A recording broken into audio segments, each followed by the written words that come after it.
Learn English through Stories JA PDF.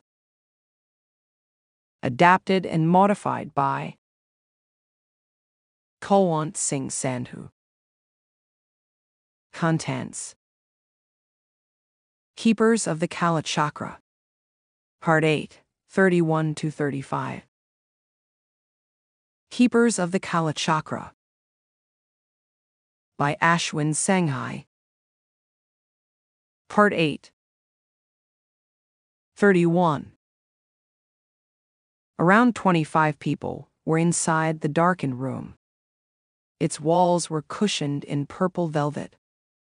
The smell of frankincense was pervasive on account of the incense burners located on the imposing stone altar that stood at the head of the room.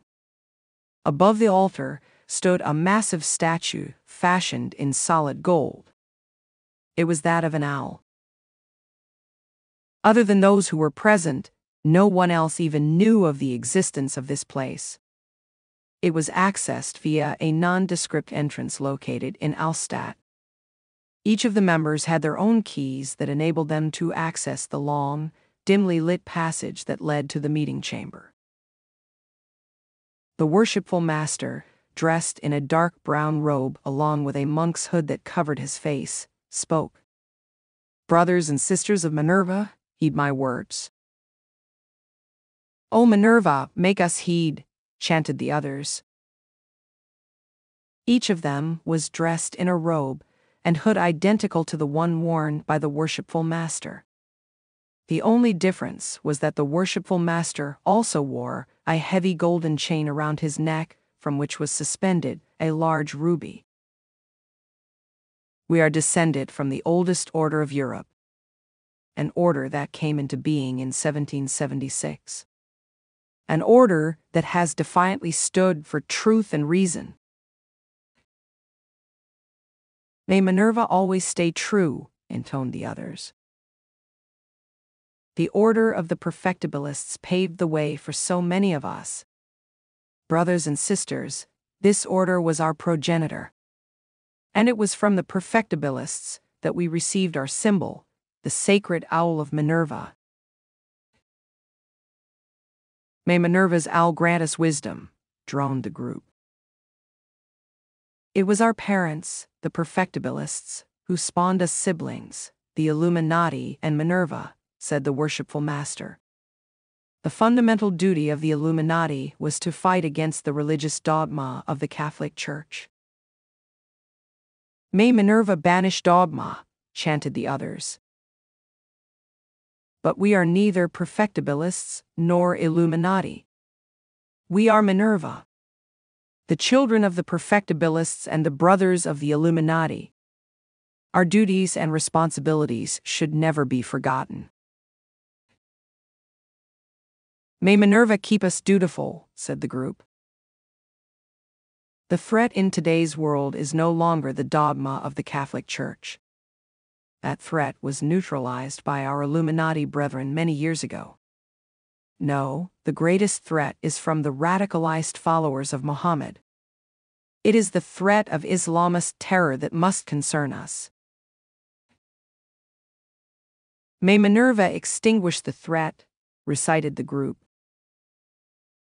"Here is Minerva's divine revelation for you, O brothers and sisters.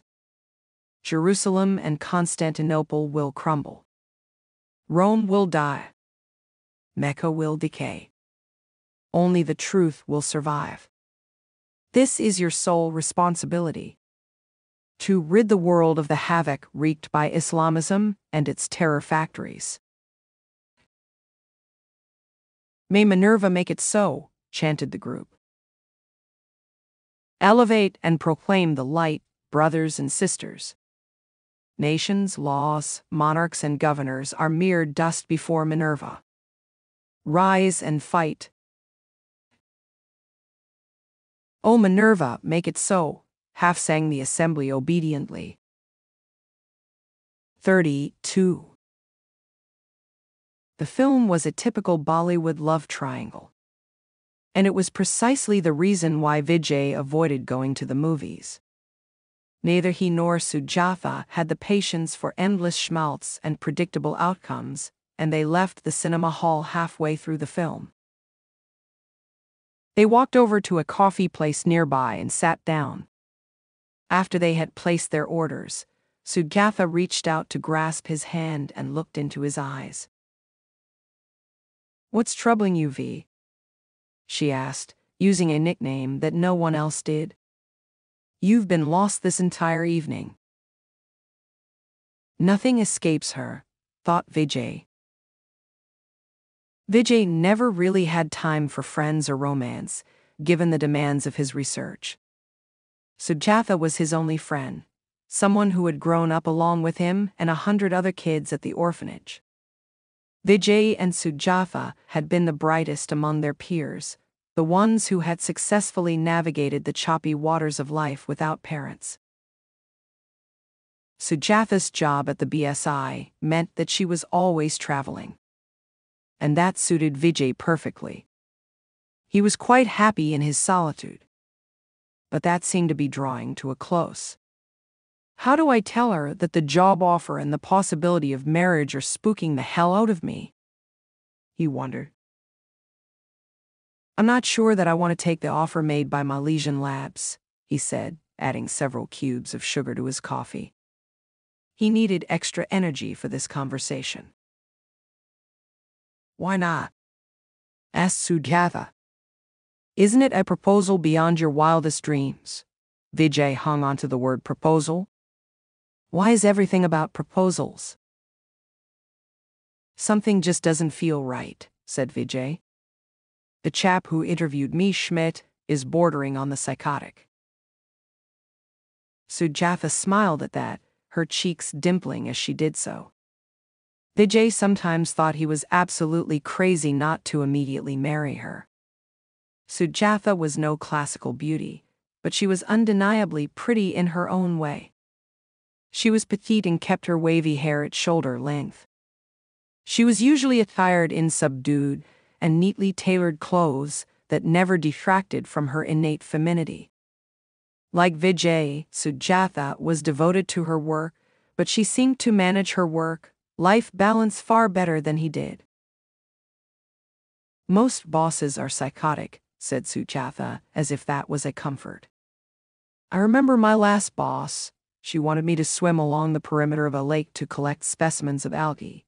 And you know how much water terrifies me. But this woman would simply not take no for an answer.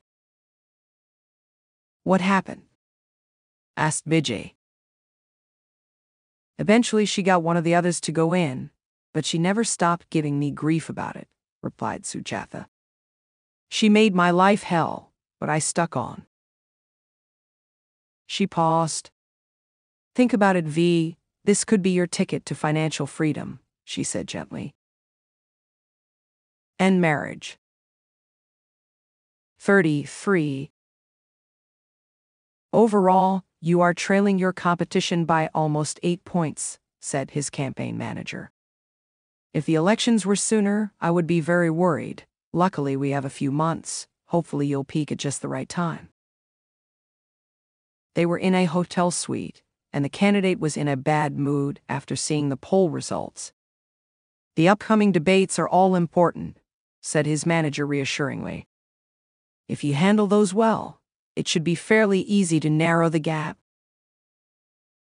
I will, replied the presidential hopeful, pulling on a casual sweater over his check shirt and jeans, his only concession to Sunday.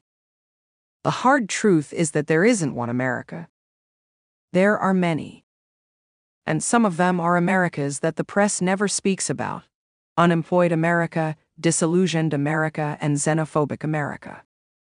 An America that is angry with immigrants taking American jobs and imams blaring radical ideology from the tops of mosques. All I need to do is to tap into that groundswell of dissatisfaction. His manager walked over to the whiteboard that had been placed in a corner of the suite. Over the next couple of months, you will be part of several debates, interviews, press conferences, and events. Voters are interested in seeing how you handle the heat. You need to fully prepare for harsh and uncomfortable questions. Really? Asked the candidate sarcastically. May I ask how? Simple, really, answered his manager, unperturbed. It's called the three-step technique or the bucket method. He began writing the steps on the whiteboard as he spoke. 1. Understand the question and dump it into an overall category, a bucket. For example, a question may be related to terrorism, healthcare, immigration, economy, taxation, defense, environment, or any other broad subject. Then what? Asked the candidate. 2. For every potential bucket, there is an answer that you would have already memorized by then, prepared to perfection. You will immediately launch into that. And step 3? Ensure that you include words and phrases from the question, replied his manager. It will make the answer seem less mechanical and more spontaneous. Remember that leaders who sound good off the cuff actually toil days in advance. There was a knock on the door and 3 more campaign staffers walked in. They all looked tired. The American presidential race was one of the longest among most countries. More marathon, less sprint. Just thought that I would update you regarding this week's rallies, said a woman staffer, holding a clipboard. Shoot, said the candidate. The schedule is tightly packed with 2 major events every day, she replied. We will ramp that up to 3, and then 4 a day as we come closer to Election Day. Tell me the schedule for this week. Well, on Monday you will do St. Augustine and Tampa in Florida. On Tuesday you continue in Florida with Sanford and Tallahassee. Wednesday is for Cleveland and Springfield in Ohio. Thursday's fixtures are Toledo and Geneva in Ohio. Friday is for Grand Rapids, followed by Warren in Michigan.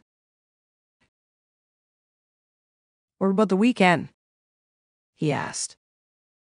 You usually have travel plans, she said. All that can wait, he said. In that case, we'll plan Saturday in Pennsylvania at Moon Township, followed by Scranton. Sunday in Minneapolis, Minnesota. Only one event on Sunday? He asked. You may need a break, she replied. No breaks, he said. I plan on winning this thing.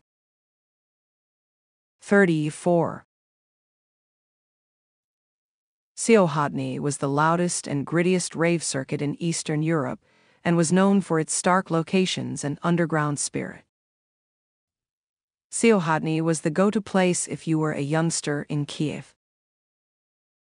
Petrov headed to the abandoned hangar, the location of the next Siohotny rave, along with his aide from the SVR.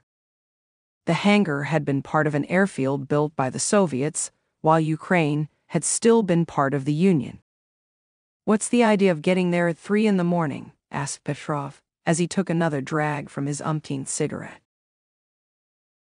His aide, who was driving the car, replied without taking his eyes off the road. This place only comes alive in the early hours of the morning. It's the hottest after-party location among the young and hip. And the stone?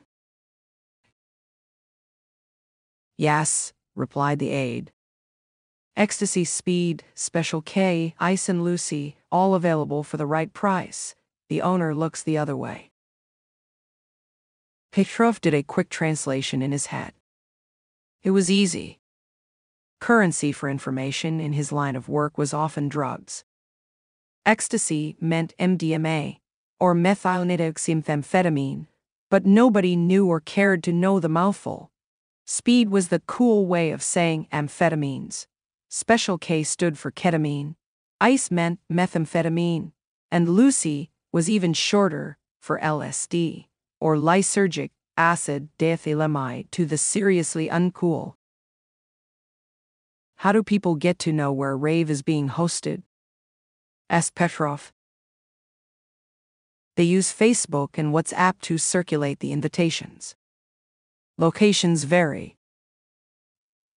Siohotny uses abandoned workshops in the dockyards, airport hangars, railway sheds, empty office blocks, and closed factories as venues. Always away from the center of Kiev. That averts unwelcome attention from the law enforcement guys. How do you know that our man is there? Asked Petrov. The man in question was a former agent of Kitchener Consulting, one of the largest private investigation firms in the world. He was their best bet. Been tracking his phone, came the answer. They had kept the man under surveillance for several days. They crossed Kiev's monotonous high-rises and several incomplete bridges on the river Dnieper. 30 minutes later, they reached the venue. 35. It was the perfect location for a rave, off the police radar and sufficiently distant from Kiev. They parked the car by a derelict railway line on the fringe of the discarded airstrip and walked along the potholed runway towards the thumping music that was emerging from the hangar. No gun? Asked Petrov. They pat down visitors, said the aide. In any case, my hands are sufficient. They reached the dilapidated hangar a few minutes later. The vibrations of the loud music playing inside could be felt before entering. A bouncer at the gate looked at Petrov and his aide suspiciously as he took the entry fee from them in cash and patted them down. It was obvious to the expert that they did not belong there. Their entry had significantly increased the average age, for one. Inside the massive hangar, hundreds of teenagers gyrated to loud electronic music. The air was thick with sweet-smelling smoke. Weed was the mildest drug on offer that night. They made their way to the bar, a long table that stretched along the length of one side of the hall. Everything seemed available, every variety of hard liquor and recreational drug. Suddenly, Petrov's aide nudged his arm. "You're 3 o'clock," he said into Petrov's ear. It was the Kitchener man. They quickly made their way over to him. He seemed as though he was already tripping. His eyes had a glazed look. He felt a hand close in on his privates. Petrov's aide was squeezing the man's balls in a vice-like grip. "If I want, I can crush them this very instant," he warned. "Now be a good boy and come outside with us."